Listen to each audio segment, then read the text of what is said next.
Chapter 4. The Church Can't Do Without It. Jesus criticized those who abandoned Old Testament law. The preceding chapters have shown us that the Old Testament has some very useful and practical things to say about divorce. But we live in the New Testament age, and many people would say that we have to put the Old Testament behind us.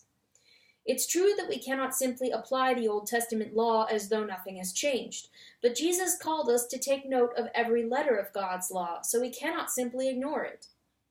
You may have heard the following story. I had already heard it in Christian circles when a Jewish professor from Jerusalem told it to me as something that actually happened to a friend of his in New York. Perhaps I have found the origin of the story, or perhaps his friend was just passing it on as a good story. A semi-religious Jewish family went to a new synagogue, and the eldest son, Adam, reluctantly attended the Sabbath school. Afterward, over lunch, his father asked Adam what he had learned. At first he was reticent to say anything, but after thinking for a bit, he replied enthusiastically, "We learned about how Moses took his people across the Red Sea and defeated the Egyptians. He lined up his tanks against them, then sent amphibious craft onto the Red Sea to start building a pontoon. When it was finished, the Israelites all ran across while their fighter planes gave them cover. The Egyptians chased them, but Moses blew up the pontoon and the Egyptians all drowned." "Now, Adam," said his father, "I'm sure that's not what the teacher told you." "Well, no, not quite," admitted Adam, "but if I told you what he really said, you'd never believe it." Applying the Old Testament today. The Old Testament is just too old for some people. The culture it was addressing is now ancient, and the laws it contains are largely unworkable today. No one today can imagine putting a suspected adulterous woman through a life-threatening ordeal to see if she is guilty or not, as in Numbers 5. Or treating a woman as unclean for 40 days after she has given birth to a boy, or 80 days if it is a girl, as in Leviticus 12. We do not sell our children as slaves, as at the start of Exodus 21, or buy foreign slaves and leave them to our children in our wills, as in Leviticus 25, 44 through 46. Our culture is very different now, thanks largely to the effects of the gospel, and many of these Old Testament laws no longer apply. Even some New Testament ethics are now out of date. No Christian leader would send a slave back to his owner, as Paul did with Onesimus, even if the leader was able to give him a letter for his master that was as wise and culturally transforming as the letter Paul sent to Philemon. And although some churches still insist that women keep their heads covered in church, the reason for this is no longer a question of common decency as it was in the days of the New Testament, when uncovering one's hair was equivalent to wearing a bikini or less. Despite the cultural changes, however, believers today would not think of putting aside the whole New Testament. Yet some Christians do act as though the whole Old Testament can be ignored. The moral and ceremonial laws. There are three main ways by which we can decide what parts of the Old Testament laws still apply to Christians today. The most common method is to say that the New Testament has left behind the ceremonial laws, such as sacrifices, food laws, and cleanliness issues, while it has inherited the moral laws, such as the Ten Commandments and the other moral demands of Moses and the prophets.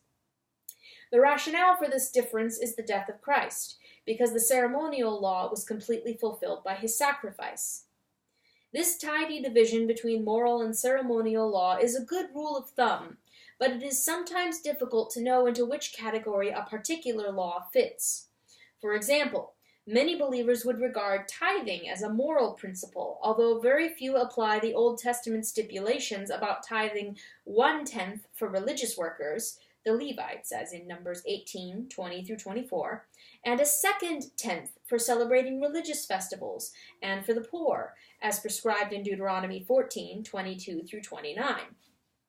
Similarly, the details of punishments for disobeying moral principles should be ignored, such as the taking of eye for eye, or executing a rebellious son who is a glutton and a drunkard.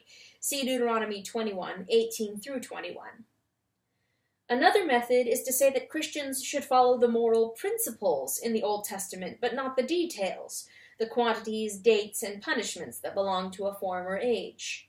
As we will see, Jesus applied the principles rather than the details of the Old Testament law, so this method could be said to be following his example. A third method is to say that Christians should ignore any Old Testament laws that are not specifically mentioned in the New Testament.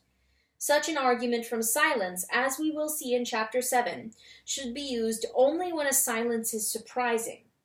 For example, it is not surprising that the New Testament should fail to repeat every moral command contained in the Old Testament, because the Old Testament is much longer than the New Testament, and because it has a lot more passages relating to moral behavior. Therefore, most Christians conclude that we have inherited all the Old Testament moral principles that are not specifically denied in the New Testament. The two testaments are also different in style. The commands contained in the Old Testament are mainly laws and religious rules, whereas the New Testament's commands concern mainly morals and guidelines for living. This is because the Old Testament was largely written by lawmakers and prophets for the guidance of a nation, whereas the New Testament was written for churches and individual believers who needed guidance about how to live within the laws of whatever nation they found themselves in. This difference has made some people see the religion of the Old Testament as legalistic and mainly concerned with punishment, and see the New Testament as full of grace and forgiveness. This is nonsense, of course, because God has not changed. He was no less forgiving in the Old Testament than he is now, though the basis of his forgiveness, the death of Jesus, is a New Testament event.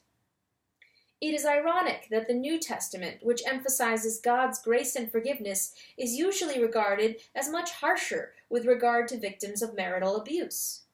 The traditional interpretation assumes that Jesus introduced a newer and stricter policy on divorce that overturned the Old Testament principle that a victim has the right to bring their suffering to an end. But if we examine Jesus' attitude toward the Old Testament, we find that he has a very high regard for it, so we would not expect him to overturn one of its important moral principles. Jesus' view of the Old Testament. Jesus regarded the Old Testament as God's word and said that every letter was important. Quote, "Do not think that I have come to abolish the law or the prophets. I have not come to abolish them, but to fulfill them. For truly I say to you, until heaven and earth pass away, not an iota, not a dot will pass from the law until all is accomplished. Therefore, whoever relaxes one of the least of these commandments and teaches others to do the same will be called least in the kingdom of heaven. But whoever does them and teaches them will be called great in the kingdom of heaven." Matthew 5:17-19. Jesus fulfilled the ceremonial parts of the law on the cross, but he wants us to fulfill the moral parts of the law, and he even said that he wanted us to be perfect like our Father. Matthew 5:48. He never told anyone to break an Old Testament law. Even though the Pharisees accused him and his disciples of breaking the law, they only broke traditions that the Pharisees had added to the Old Testament. In Matthew 5, where some people think that Jesus overturns the Old Testament laws in his teaching, he actually does the reverse. He affirms the principles of these laws and widens their application. He makes a distinction between the original law and the new interpretations by which that law has been changed, and while rejecting the new interpretations, he affirms the original old law. For example, he affirms the law against murder and applies its principle by saying that if murder that arises from hatred is wrong, then murderous hatred is also wrong. Matthew 5:21-26. He affirms the law against adultery by saying that if adultery comes from illicit lust, then illicit lust is wrong. And if illicit lust comes from lustful looking, then lustful looking is also wrong. Matthew 5:27-30. He affirms the law of divorce in Deuteronomy 24:1, Matthew 5:31-32. We will look at this more closely, especially in chapter 5. He affirms the law against making false oaths to God, saying that if it is wrong to lie to God, then it is wrong to speak any lies. Matthew 5:33-37. He affirms the Old Testament limitation to the law of compensation. For example, if someone knocks your tooth out, your revenge may not be greater than knocking his tooth out.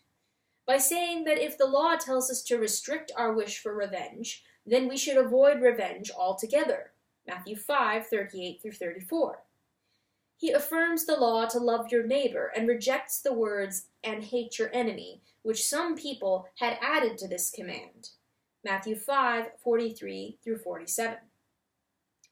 Jesus highlights principles, not details. As well as endorsing these laws, Jesus amplifies them by identifying the principles behind them and applying those principles to the whole of life. The principle behind "you shall not murder" and "you shall not commit adultery" is to avoid the causes of these sins as well as the sins themselves. The principle behind the importance of honesty and oaths and loving one's neighbor is that these attitudes should encompass the whole of life, so that all our statements are honest and all our relationships, even with our enemies, are governed by love. Jesus never criticizes what the Old Testament says, though he frequently criticizes the way people interpret it. He condemns the way some people tried to sidestep the command about oaths by claiming that they were not making a real oath if they swore by heaven or by Jerusalem, Matthew 5:34-35. And he criticizes the way people had diluted the command to love your neighbor by saying that this did not include enemies. As we will see in chapter 5, Jesus reproves those who wrongly interpreted an Old Testament ruling about divorce so that they could invent a new grounds for divorce. It is clear then that Jesus did not reject the Old Testament, but he did reject new interpretations that had diluted the Old Testament's moral principles. He emphasized the importance of the Old Testament law by saying, "Whoever relaxes one of the least of these commandments and teaches others to do the same will be called least in the kingdom of heaven." Matthew 5:19. Jesus does not mean that we should keep all the details of Old Testament law in exactly the way it was prescribed for the nation of Israel in the ancient Near Eastern world. We can see from the way he discusses these various commandments in Matthew 5 that he was concerned with the principles behind the laws rather than the details. Therefore, we can also legitimately ignore the details of Old Testament law, but we may not neglect any of the principles. There are a few Old Testament principles we can ignore, such as laws about how to treat our slaves, because, thank God, most countries are now free of this scourge. But this does not give us reason to ignore the principles about divorce, because the world of marriage and sexual relations has not changed very much. Jesus taught that Old Testament moral principles should be applied much more strictly by Christians, not less. The basis of modern laws. Many of the laws forming the basis of our modern legal system and Christian ethics occur only in the Old Testament. Without the Old Testament, in fact, the Bible would have no word of criticism for either rape or consensual sex outside of marriage. These are dealt with in Deuteronomy 22:23-29 with clarity and fairness, though the degrees of punishment would not be appropriate in modern societies. Many other branches of modern law are not only illustrated in the Old Testament, but established on principles that were inspired by Old Testament law. Our ancestors had a very high regard for God's law, and they did not reject its principles simply because they were not found in the New Testament. One chapter in particular, Exodus 21, has provided the foundations for our modern laws on murder and injury. It established the difference between accidental killing, unpremeditated murder, and premeditated murder. Exodus 21:12-14. Categories that are at the heart of murder laws in most modern societies. Our laws of injury and compensation are based on the principle that recompense should reflect the amount of damage done, Exodus 21:23-25, and on the categories of deliberate harm, accidental harm, and consequential harm that are defined in this chapter, Exodus 21:18-22. This same chapter also establishes principles about accidental harm caused by animals under someone's care and makes a distinction between foreseeable injury and unforeseeable accidents, with higher fines for those who have not taken the necessary precautions. Exodus 21:29. Although modern law has multiplied the details into bewildering complexities, the foundations are still recognizable in Exodus 21. Exodus 21 is also where we find the moral principle that a victim of marital neglect or abuse can choose to end the marriage. Bearing in mind that other principles in the same passage form the foundation of our national laws, we should think very carefully before we choose to simply dismiss it. Likewise, the Church should not decide to teach the Old Testament morals about sex outside of marriage and yet reject its morals about neglect or abuse within the marriage. Conclusion: keeping the spirit of the law. God has given us his laws to help us in a practical way. Imagine what would happen if God's marriage laws were kept without exception for just one generation. All sexually transmitted diseases would be wiped out forever. So, as well as providing a model for the world of the ancient Near East, the Old Testament law provides a model for our modern world, because human nature has not changed very much. In the following chapters, we will look at what the New Testament says about the specific Old Testament law concerning the victim of marital neglect or abuse. As I have mentioned, some interpreters say that Jesus' teaching brought the Old Testament law about divorce to an end. But we will see in the following chapters that Jesus and Paul actually affirmed it, and that Jesus criticized the Pharisees for changing it.